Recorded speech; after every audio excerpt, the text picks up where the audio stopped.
A PR company called Taylor Herring found sculpture studios on the web, and they wanted to create Mount Rushmore in South Dakota, but with iconic football figures.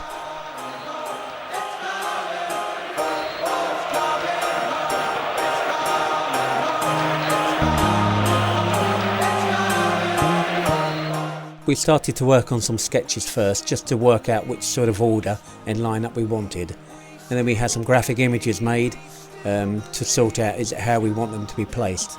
First of all, there was Beckham, which went in front, then Rooney, and after that we wanted Gascoigne, and obviously they wanted Gascoigne crying from the World Cup, and after that the fourth place was Stuart Pearce.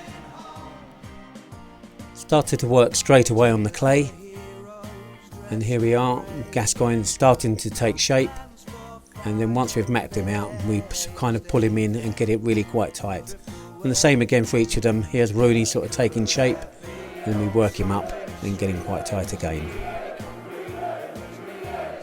Now getting to work on the actual polystyrene side, the actual Mount Rushmore part itself. Here I am just mapping it out and trying to grid it up so I can then start to go on with my hot wire and then sketch it out properly. Now here I am just taking off the big sort of chunks and trying to work out the levels and the kind of depths of everything. Now here's the image that I'm actually going to be working from, and what I'm actually doing is I've made a little template of each of the heads and in the right lineup, and what I do is I kind of fill in the sketch so I get used to the actual images and the characters themselves, and then on top of that I can actually position and then reposition. We're making sure I'm getting used to the levels and the heights and the distances between each face, and making sure also that they're facing in the right direction. You know, it's a strange learning curve. Each time you model up something, or you draw it every time and then you move them around, you're actually getting used to them and you're familiarising yourself the whole time, and things become more and more comfortable. Here I am knowing where the faces are going, and I'm using the hot wire again as a kind of giant cheese cutter, and I'm getting used to where they're going, and I'm trying to work out exactly how they're going to look. In this particular instant I'm sketching out now. I've got the basic levels and I'm repositioning the faces on there. Once again I'm drawing them, so I'm familiarising myself again and again with the faces. Now this part of the process, I know where the images are going and I know all the faces are in place, and still working from the actual graphics that I've got. I'm actually using a nail brush here, and this is a nail brush which is just a few big nails, which is great for hacking down, and then a wire brush for getting a different type of surface. And then I get to work just scratching away different surface forms until I'm happy with it. Here I am working on Stuart Pearce.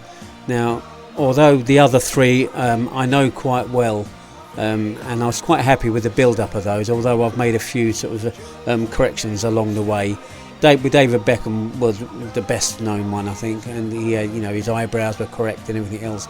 Rooney, slightly sort of caricature, but he worked really well, and obviously Gascoigne with his mouth open.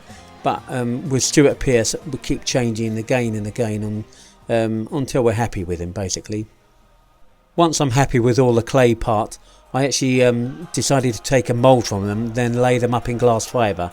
Here I am, I've stuck a lengthless shim down the middle of the face, and I'm taking a cast in plaster Paris from each side, and then I can separate them without damaging the actual clay too much. I think that this is the best way, and this is what we called a waste mould.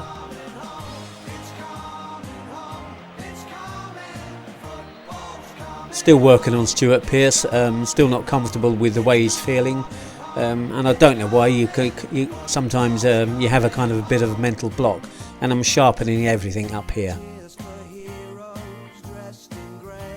And I'm happy with all the clays. I then plaster it up, and I'm actually working on with a surf form here, and I'm developing a nice thick strong edge so I can get a screwdriver down the centre and then prise them apart. Sometimes where there's a lot of detail, like the eyes and the ears, I've actually made a rubber plug.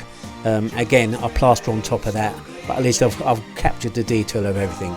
And here we are, all four lined up now, and they're cast. In the shot here, we've actually got the plaster mould apart.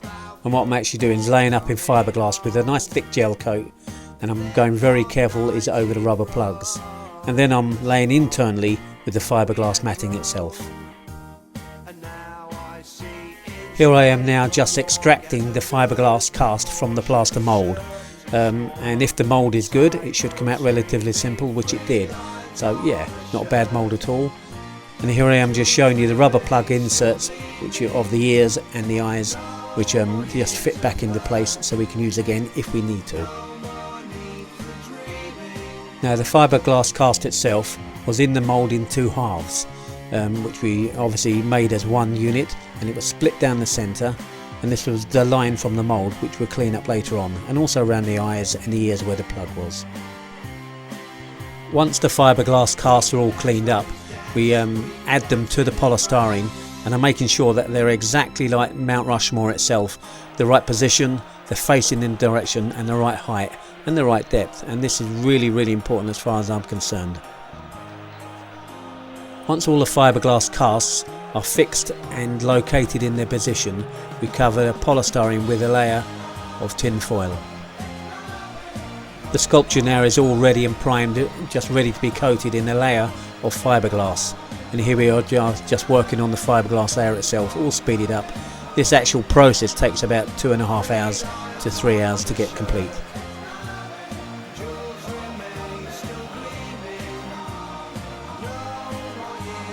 Once the fiberglass is set and it's sanded down, I'll go over the whole entire surface with a relatively thin layer of concrete render, and it's flexible so it can take the heat, expand with the sun and contract in the evening, and this dries out lovely and dry, almost like Mount Rushmore itself, like almost white grey, but on top of that we actually paint.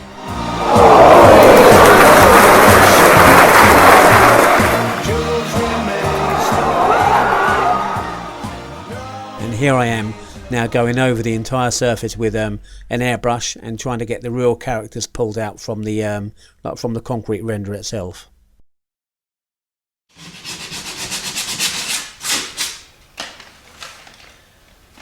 Here I am now working on the 4 faces. I've finished 3 of them. Got Beckham, Rooney, Gascoigne, and I'm now working on Pearce, Stuart Pearce.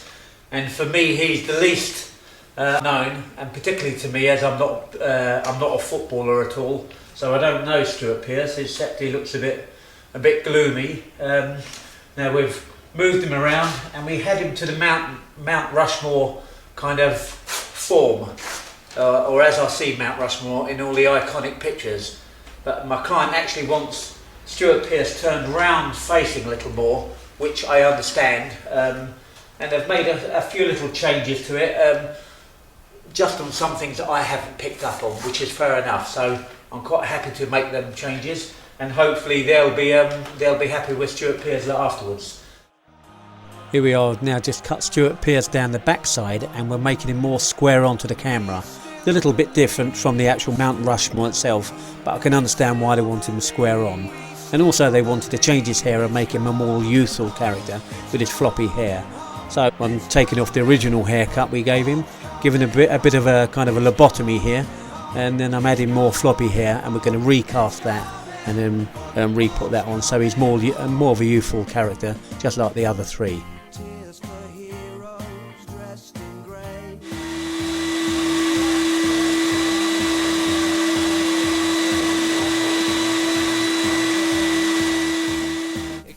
Now it sounds like a relatively simple thing to do, which it is, but it takes about 2 days to get right again. You know, like we're actually trimming down the old hairline, claying it up, taking another mould and laying a new cast, but here it is finished.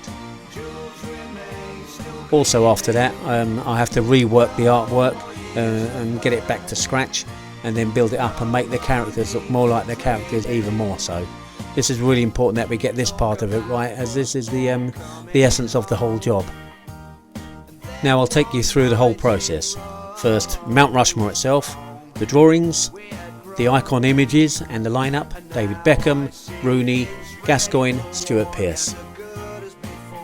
The polystyrene lineup with the iconic images on there, blocking it up and scratching it back with a wire brush, the actual clay works of themselves, and then the splashing and mould making, laying it up in fiberglass, fixing the fiberglass onto the poly, doing the foiling.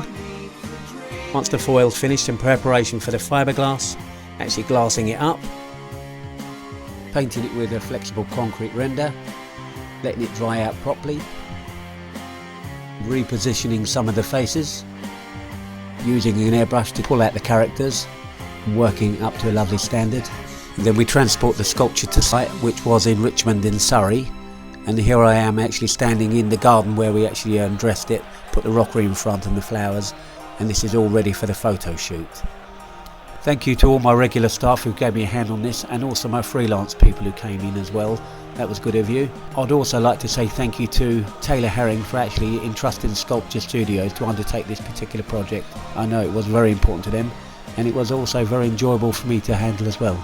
Thank you very much indeed.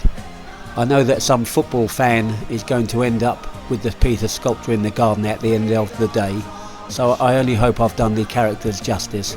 So I hope they enjoy it all the same.